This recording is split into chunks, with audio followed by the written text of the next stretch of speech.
When you are able to unlock capital,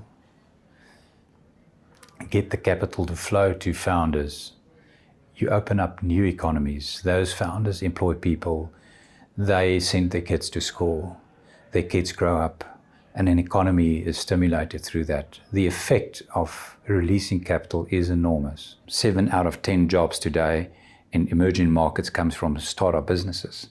You've got entrepreneurs, more than $1 trillion of a funding gap currently not reaching entrepreneurs. Why is that? You've got willing investors and willing businesses.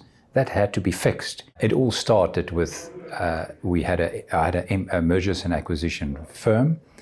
We did transactions where we did M&A deals, cross-border transactions. That evolved into a situation where we realized that our clients often need capital or bridging finance in these transactions.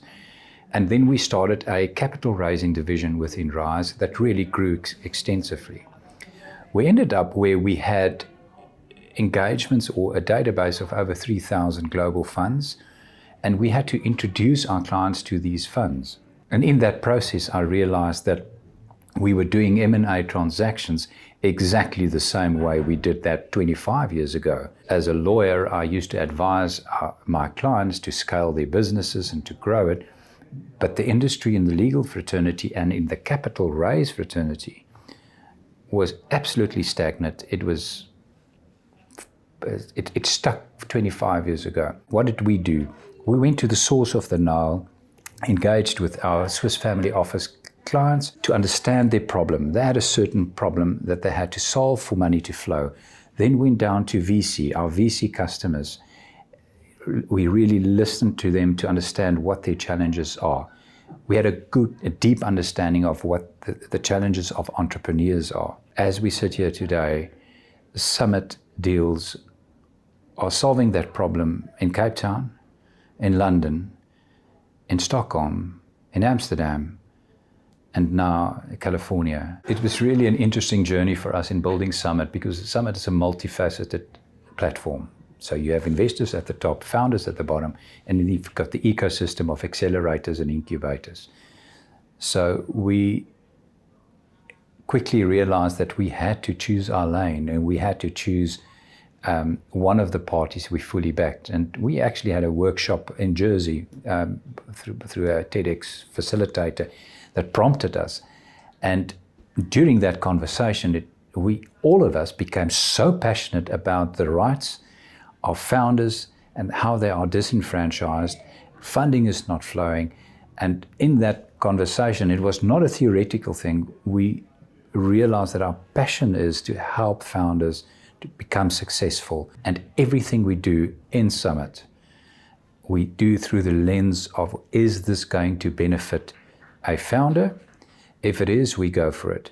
Even investors on platform, if they are predatory, and we have done that with big investors, we remove them from the platform because we're there to help founders. And we see ourselves not as a technology business. We are humans using superpowers of technology to become more effective and human engaging. We need people to solve human problems and utilize technology to do that efficiently.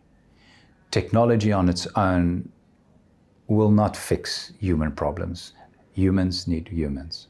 The saying goes that if you want to succeed in a business, you need to surround yourself by really smart people.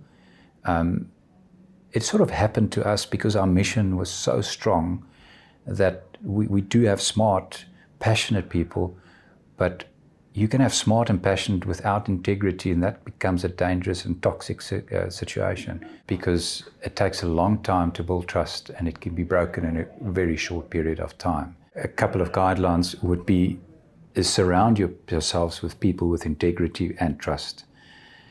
If you do that in an authentic way, you'll gain access to their networks.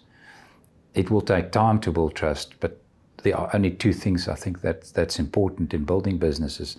The one is competency, and the other one is build trust. So when is a risk worth taking? I see it differently. I move and operate out of conviction. So if there's a strong conviction, a strong problem to be fixed, risk is inevitable. Being an entrepreneur, you cannot avoid risk. Is it easy? Absolutely not. Is it scary? Absolutely. But I think the most important factor there is the grit. You need really strong grit, and to understand your conviction, to understand your why. Why are you fixing this problem? Because you are going to suffer severely to embark on this journey, and you're going to involve other people to suffer with you on this mission-aligned journey. So before you start and embark on any mission, it is crucial that you understand why you are doing it, because pain is coming, but the success is much sweeter.